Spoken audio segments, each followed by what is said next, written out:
बिस्मिल्लाहिर्रहमानिर्रहीम। अस्सलामुअलैकुम। कैसे हैं आप सब। आज हम लोग करेंगे क्वेश्चन नंबर 3। हमने स्टार्ट करना था।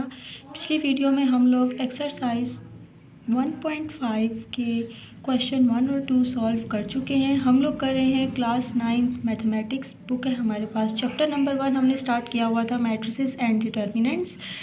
फर्स्ट और सेकंड क्वेश्चन हम पिछली वीडियो में सॉल्व कर चुके थे। इस वीडियो में हमने क्वेश्चन नंबर 3 अपना सॉल्व करना है। क्वेश्चन 3 हमें दिया हुआ है फाइंड द मल्टीप्लिकेटिव इन्वर्स। हमने ये जो 4 मैट्रिसेस हमें दिए हुए हैं A B C and D, इनका मल्टीप्लिकेटिव इन्वर्स फाइंड आउट करना है। If it exist of each, अगर हर किसी का मल्टीप्लिकेटिव इन्वर्स एग्जिस्ट करता है तो आपने क्या करना है, इसका मल्टीप्लिकेटिव इन्वर्स फाइंड आउट करना है।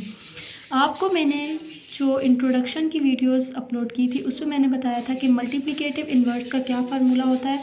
मल्टीप्लिकेटिव इन्वर्स का फार्मूला आपके पास होता है, ये जो मैट्रिक्स ए आपके पास दिया गया है, फर्स्ट एग्जांपल लेते हैं। इसका आपने एडजॉइंट और डिटर्मिनेंट फाइंड आउट करना है। एडजॉइंट बाय डिटर्मिनेंट फार्मूला होता है। सिंपल आपने ये चीज़ फाइंड आउट करनी है, आपके पास मल्टीप्लिकेटिव इन्वर्स आ जाएगा। तो चलिए स्टार्ट करते हैं अपना क्वेश्चन। ये यहाँ पे हमने क्वेश्चन नंबर 3 का ए पार्ट जो हमारे पास दिया हुआ था, फर्स्ट पार्ट वो हमने राइट डाउन कर लिया है। सबसे पहले हम लोगों ने क्या करना है, यहाँ पे मल्टीप्लिकेटिव इन्वर्स निकालने के लिए मैं सबसे पहले यहाँ पे आपको मल्टीप्लिकेटिव इन्वर्स का जो फार्मूला होता है वो बताऊँगी। मल्टीप्लिकेटिव इन्वर्स हमने ए का निकालना है तो हम ये ए के ऊपर ये सिंबल डालेंगे। ये हमारे पास मल्टीप्लिकेटिव इन्वर्स का होता है सिंबल, ठीक है।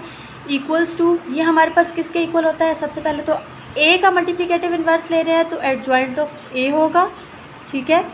ए का ही हम मल्टीप्लिकेटिव इन्वर्स ले रहे हैं तो adjoint of A by determinant of A. इसको इस तरीके से भी लिखा जाता है या आप इसको यूँ लिख सकते हैं कि सबसे पहले आप यहाँ पे डिटर्मिनेंट इस तरीके से लिख लें, ठीक है, और यहाँ पे आप इसके साथ यहाँ पे एडजॉइंट लिख लें।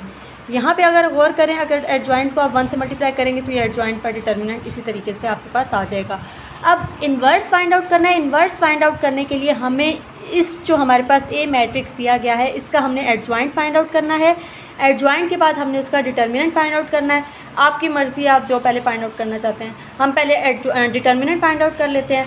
डिटर्मिनेंट अगर हमारे पास नॉन ज़ीरो आ जाता है तो हम तब एडजॉइंट इसका फाइंड आउट कर लेंगे क्योंकि वो हमारे लिए ईजी होगा, ठीक है। एग्जिस्ट करना है ना, हमें क्वेश्चन में क्या कहा है, अगर एग्जिस्ट करता है तो सबसे पहले हम क्या कर लेते हैं, डिटर्मिनेंट फाइंड आउट कर लेते हैं। Determinant of A find out करने के लिए हमने इस तरीके से, मैंने आपको पिछली एक्सरसाइज में, पिछली वीडियो में, सारा पिछली वीडियोस में और जो पिछला हमारा इसी एक्सरसाइज का फर्स्ट और सेकंड क्वेश्चन था, मैंने आपको डिटर्मिनेंट फाइंड आउट करने का ही तरीका बताया है, ठीक है। सिंपल आपने ये जो मैट्रिक्स हमें दिया गया था एज इट इज़ हमने यहाँ पर लिख लेना है। ये हमने एज इट इज़ मैट्रिक्स लिख लिया, ठीक है। अब यहाँ पे मैंने तरीका आपको बताया था कि क्रॉस मल्टीप्लिकेशन आप लोगों ने करनी होती है। -1 को आप 0 से मल्टीप्लाई करेंगे, ये -1, ये 0 आ गया, ठीक है। बीच में नेगेटिव साइन हमारे पास होता है, वो हमने नेगेटिव लिख लिया। 2 को आपने 3 से मल्टीप्लाई करना है तो यहाँ पर आपने लिख लिया 2 × 3, ठीक हो गया। यहाँ पे अब आप ज़रा गौर करें, -1 को जब आप 0 से मल्टीप्लाई करेंगे 1 × 0 0 हो जाता है। 0 हमारे पास पॉजिटिव नंबर है तो ये हमारे पास नेगेटिव साइन नहीं आएगा। यहाँ पे नेगेटिव आ गया। 2 × 3, 2 3 ज़रा आपके पास आ जाएगा 6। अब यहाँ आप देखें तो ये आपके पास आया है -6, 0 - 6 -6, तो ये आ चुका है हमारे पास एडजॉइंट। अगर एडजॉइंट हमारे पास नॉन ज़ीरो है दैट मीन्स ये मैट्रिक्स एग्जिस्ट करता है तो आप क्या करेंगे, इसका मल्टीप्लिकेटिव इन्वर्स एग्जिस्ट करता है। यहाँ से हमने क्या कर लिया, सबसे पहले तो हमने यहाँ से ये निकाल लिया अपना एडजॉइंट, डिटर्मिनेंट फाइंड आउट कर चुके हैं। अब हमने क्या करना है, इसी क्वेश्चन का एडजॉइंट फाइंड आउट करना है तो एडजॉइंट ऑफ ए हम लिखेंगे और उसको फाइंड आउट कर लेंगे, ठीक है। यहाँ पर अब आप देखें एडजॉइंट ऑफ ए निकालना है। एडजॉइंट लिखा और ए लिखा, किसके इक्वल है, एडजॉइंट एज इट इज़। ए की जगह हमारे पास आ जाएगा ए का मैट्रिक्स। एडजॉइंट निकालने का तरीका मैंने आपको इसके लिए इंट्रोडक्शन में एक वीडियो एडजॉइंट की डाली थी, ठीक है, अपलोड कर चुकी हूँ मैं। यहाँ पे आप देखें एडजॉइंट में हम क्या करते होते हैं, इन दोनों की जगह चेंज करते हैं, प्लेस चेंज कर देते हैं। 0 यहाँ आ जाएगा, -1 यहाँ आ जाएगा, तो हम सबसे पहले यहाँ पर राइट डाउन कर लेते हैं। 0 ये आ गया, -1 हमारे पास ये इसकी जगह पे चला गया, ठीक हो चुका।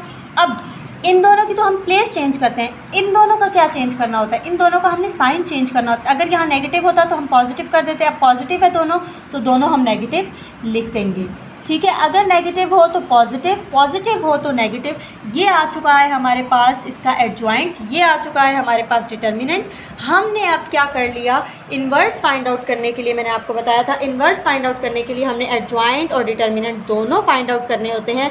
तो एडजॉइंट भी हमने फाइंड आउट कर लिया, डिटर्मिनेंट भी फाइंड आउट कर लिया। अब हमने नेक्स्ट करना क्या है, इन दोनों चीज़ों को उठा के यहाँ पे इस फॉर्मूले के अंदर सिंपल पुट कर देना है। तो चलिए हम पुटिंग स्टार्ट करते हैं।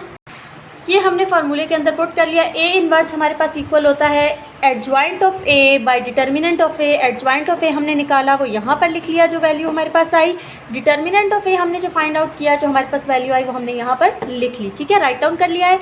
अब यहाँ पर ज़रा आप गौर करें, -6 क्या हो रहा है, इसके नीचे डिवाइड हो रहा है। डिवाइड हो रहा है तो इसका मतलब आपने इस मैट्रिक्स के अंदर जितनी भी वैल्यूज़ है सबको -6 से डिवाइड करना है।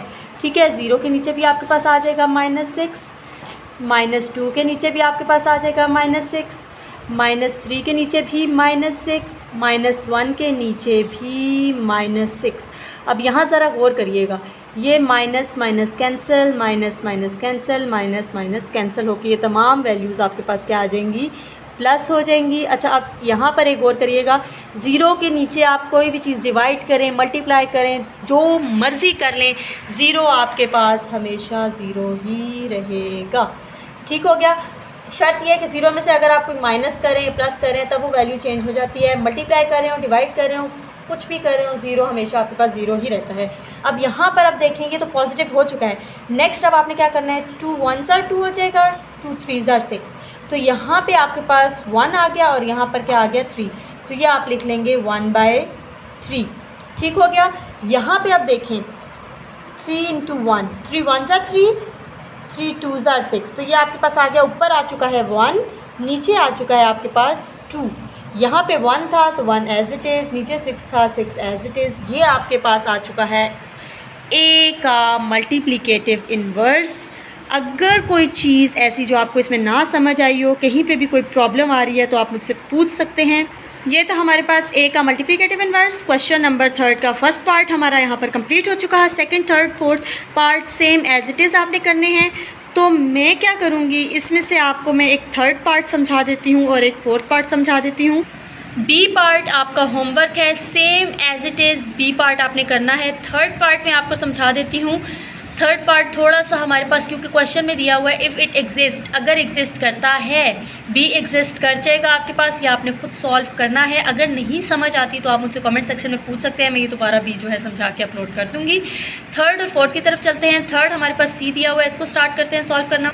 यहाँ पर अब हमने लिख लिया सी पार्ट। यहाँ पर अब देखें, एडजॉइंट हमने इन्वर्स निकालना है हमने सी का, तो हमने यहाँ पर क्या लिख लिया, सी इन्वर्स हमारे पास किसके इक्वल आ गया, एडजॉइंट ऑफ सी और डिटर्मिनेंट ऑफ सी। अगर बी होता है तो adjoint of P by determinant of B. D है, adjoint of D by determinant of D. ठीक है, सिंपल। हम स्टार्ट करते हैं। सबसे पहले हम क्या करेंगे, यहाँ पे हमने निकाला था पिछली दफ़ा भी डिटर्मिनेंट ऑफ सी, तो यहाँ पे डिटर्मिनेंट ऑफ ए निकाला था, हम यहाँ पे अब डिटर्मिनेंट ऑफ सी निकालेंगे। -2 3 6 और ये डिटर्मिनेंट के लिए हमने क्या करना होता है, क्रॉस मल्टीप्लिकेशन करनी होती है। हम स्टार्ट करते हैं अपनी क्रॉस मल्टीप्लिकेशन। हमने क्या करना है, -2 को -9 से मल्टीप्लाई करना है। ये हमने मल्टीप्लाई कर लिया, बीच में माइनस साइन आता है। 3 × 6 है, 3 को यहाँ लिखा है, यहाँ पे हमने लिख लिया 6 अपना। ठीक है, ज़्यादा टेढ़ा हो गया। यहाँ पे अब देखें 2 9s are आपके पास 18 आ जाएगा, माइनस माइनस आपके पास प्लस हो जाएगा, -3 6s are आपके पास आ जाएगा, 3 6 are 18। यहाँ पे अब देखें 18 - 18 0। जब हमारे पास डिटर्मिनेंट ही 0 आ चुका है तो आगे हमारा ये क्वेश्चन सॉल्व नहीं हो सकता, क्योंकि अगर हम इसका एडजॉइंट लेते भी हैं तो एडजॉइंट लेने के बाद हमारे पास क्या होगा, एडजॉइंट लेंगे जब हम उसको 0 से डिवाइड करेंगे तो हमारे पास सारी की सारी चीज़ 0 हो जाती है। अगर एडजॉइंट डिटर्मिनेंट ही हमारा 0 आ रहा है तो हम एडजॉइंट आगे नहीं ले सकते। तो इसका जो मल्टीप्लिकेटिव इन्वर्स सी का है तो हम सीधा लिख देंगे डज़ नॉट एग्जिस्ट। नीचे आपने इंग्लिश लिख लेनी है डज़ नॉट एग्जिस्ट। इसका सी का मल्टीप्लिकेटिव इन्वर्स आपके पास एग्जिस्ट ही नहीं करता। अगर मैं ये चारों के चारों सवाल यहाँ पे 4 क्वेश्चन सॉल्व कर लेती तो ये वीडियो हमारी काफ़ी लेंथी हो जाती और वो फिर देखने में भी बंदा जो है तंग आ जाता है। ठीक है, तो हम क्या करेंगे, अब इसका लास्ट क्वेश्चन जो डी पार्ट है हमारा 4th पार्ट, वो हम स्टार्ट करते हैं सॉल्व करना। ये यहाँ पे हमने लिख लिया अपना फोर्थ पार्ट डी, मैट्रिक्स जो हमें दिया गया था वो हमने राइट डाउन कर लिया है। सिंपल उसी तरह डी का inverse is equals to adjoint of D by determinant of D. सबसे पहले हम डिटर्मिनेंट निकालेंगे, अगर 0 आ जाता है तो हमारा यहाँ पे स्टॉप हो जाएगा, इसीलिए हम लोग सबसे पहले क्या करते हैं, डिटर्मिनेंट फाइंड आउट करते हैं। डिटर्मिनेंट हमने यहाँ स्टार्ट किया। डिटर्मिनेंट अब देखें, आपको पता है डिटर्मिनेंट के लिए हम क्या करते हैं, क्रॉस मल्टीप्लिकेशन। ये आपके पास आ जाएगा 1/2 मल्टीप्लाई बाई 2, ठीक है, माइनस 1 इंटू 3/4। यहाँ पे अब अगर आप गौर करें 2 को 2 से आप कैंसिल आउट कर देंगे तो 1 बचेगा आपके पास माइनस, ठीक है। यहाँ पे अब देखें 1 को आप 3 से 1 को किसी भी नंबर से मल्टीप्लाई करेंगे एज इट इज़ आपके पास वही नंबर वापस आ जाता है। यहाँ पे अब आप देखें जिसके नीचे कोई वैल्यू ना हो, डैट मीन्स उसके नीचे डिनोमिनेटर उसका क्या होता है, 1 होता है। तो यहाँ पर अगर आप 4 करें, एलसीएम जब आप इसका लेंगे तो एलसीएम आपके पास 4 आ जाएगा। 1 इंटू 4 4 ज़ार आ जाता है, 1 4 ज़ार 4 होता है आपके पास। और जब 1 से माइनस मल्टीप्लाई करेंगे तो ये आपके पास यही टर्म आ जाएगी। 4 1 ज़ार 4, 1 को जब आप 3 से मल्टीप्लाई करेंगे तो आपके पास ये टर्म आ जाएगी। यहाँ पे अगर आप 4 करें, 4 में से 3 निकाले आपने 1/4। सिंपल जो इसका एलसीएम आप छोटी क्लासेस में पढ़ते आए हैं तो एलसीएम लेने का तरीका ये होता है, आपने सिंपल इसका एलसीएम लिया, ये आंसर आपके पास आ चुका है 1/4। डैट मीन्स जो आपके पास इसका आया है डिटर्मिनेंट, वो आपके पास आया है डिटर्मिनेंट ऑफ डी आपके पास आ चुका है 1/4। अब हमने क्या करना है, इसका एडजॉइंट, सिंपल यहाँ पे डायरेक्ट मैं एडजॉइंट ले लेती हूँ। एडजॉइंट लेने का तरीका आपको पता है क्या होता है, सिंपल आपने क्या करना होता है, इसका साइन चेंज करना होता है और इनकी जगह चेंज करनी होती है। यहाँ पे हमने लिख लिया एज इट इज़, हमने इसको इसी तरीके से लिखना है और फिर उसकी वैल्यू और साइन वगैरह चेंज कर देने हैं। तो सिंपल यहाँ पे हम इसका डिटर्मिनेंट लेते हैं। यहाँ पे अब देखें डिटर्मिनेंट हो चुका है, एडजॉइंट हमने लेना है, सॉरी। यहाँ पे अगर आप एडजॉइंट पे गौर करें, इन दोनों की हमने क्या करनी होती है, जगह चेंज करनी होती है। तो यहाँ पे हमने जगह चेंज कर दी, 2 आ गया, नीचे आपके पास आ जाएगा यहाँ पर 1/2, ठीक है, ये आपने चेंज कर दिया। और इन दोनों का आपने क्या करना होता है, इसका और इसका आपने साइन चेंज करना होता है। तो ये हमारे पास आ जाएगा नेगेटिव, दोनों पॉजिटिव थे तो दोनों नेगेटिव हो चुके हैं। ये आपके पास आ चुका है, इसका डिटर्मिनेंट हो गया और ये आपके पास डिटर्मिनेंट, ये आपके पास एडजॉइंट, दोनों चीज़ें आप फाइंड आउट कर चुके हैं। अब हमने क्या करना है, नेक्स्ट हमने इसको फॉर्मूले के अंदर पुट करना है और फाइंड आउट करना है। ये देखिए यहाँ पे हमने वैल्यूज़ पुट कर लिया। अब यहाँ पर जो हमारे पास डिटर्मिनेंट आया था वो ये हमारे पास फ्रैक्शन की फॉर्म में आया है, ठीक है। हमने इसको इस फार्मूले में पुट कर दिया ताकि आपको आसानी से पता चल जाए कि आप इसको किस तरह चेंज करेंगे। यहाँ पे आप देखें 1 के नीचे ये 1/4 डिवाइड हो रहा है। जब 1/4 को हम उल्टाएंगे तो ये हमारे पास ऊपर जाकर क्या हो जाएगा, सीधा 4 बन जाएगा। अब हमने यहाँ पे करना क्या है, इसको तमाम वैल्यूज़ के साथ अंदर मल्टीप्लाई करना है। पीछे हम लोग डिवाइड करते रहे, यहाँ पे हमारे पास अब मल्टीप्लाई हो जाएगा क्योंकि ये देखेंगे आपके पास मल्टीप्लाई की फॉर्म में आ चुका है। यहाँ पर अगर आप देख लें ये 1 है, ये नीचे इसके क्या हो रहा है, डिवाइड हो रहा है 1/4, ठीक है। डिवाइड क्या होता है, मल्टीप्लाई में चेंज होता है, तो ये ऊपर चला जाएगा, आपके पास 4/1 आ जाएगा। 4/1, नीचे 1 की तो कोई वैल्यू नहीं होती, 1 को जब आप 4 से मल्टीप्लाई करेंगे 4, तो ये डिवाइड में रहा ही नहीं है, आपके पास क्या आ चुका है, सीधा आपके पास मल्टीप्लिकेशन में आ चुका है, ठीक है। यहाँ पर अगर आप देखें, अब आपने क्या करना है, इन वैल्यूज़ को एज इट इज़ ऐसे ही लिख लें पहले तो, खैर से नेक्स्ट स्टेप में आप इसको अंदर इंट्रोड्यूस करवाते हैं, ठीक है, मतलब अंदर आपने मल्टीप्लाई कर देना है। यहाँ पर अगर आप देखें 4 को जब आप 2 से मल्टीप्लाई करेंगे क्या आ जाएगा, 4 2 ज़ार 8। 4 को नीचे जब आप 1 से मल्टीप्लाई करेंगे तो क्या आ जाएगा, 4 1 ज़ार 4 विद नेगेटिव साइन। यहाँ पर भी अब इसी तरह, यहाँ पे अब देखें जब आप इस 4 को इस 4 से मल्टीप्लाई करेंगे, ये 4 इस 4 को कैंसिल आउट कर देगा, तो सिंपल आपके पास -3 आ जाएगा, ठीक हो गया। यहाँ पे जब आप इस 4 को इससे मल्टीप्लाई करेंगे 2 1 ज़ार 2 आ जाएगा और 2 2 ज़ार 4, तो सिंपल जो इसका आंसर आपके पास क्या आ जाएगा, 2 आ जाएगा। यहाँ पे मैं आपको रफ वर्क में भी सॉल्व करके बता देती हूँ। देखिए जब आप 4 को अंदर मल्टीप्लाई करेंगे -3/4 से, जब आप ये ब्रैकेट का सिंबल यूज़ करते हैं तो ये चीज़ आप यूज़ नहीं करेंगे। यहाँ से ये 4 से जब कैंसिल आउट होगा तो सिंपल आपके पास -3 आ जाएगा। यहाँ पे हमने लिख लिया -3। अब 4 को जब आप 1/2 से मल्टीप्लाई करेंगे, ये देखें 4 को आपने मल्टीप्लाई करना है 1/2 से, तो 2 1 ज़ार 2, 2 2 ज़ार 4। 2 को जब आप 1 से मल्टीप्लाई करेंगे तो आपके पास ये 2 आ जाएगा। यहाँ पे जो 2 आया था ये 2 हमने एज इट इज़ लिख लिया। तो ये था हमारे पास D का मल्टीप्लिकेटिव इन्वर्स। होप सो आपको यहाँ पर अब आप लिख सकते हैं, ये है आपके पास D का मल्टीप्लिकेटिव इन्वर्स। ये था आपके पास क्वेश्चन नंबर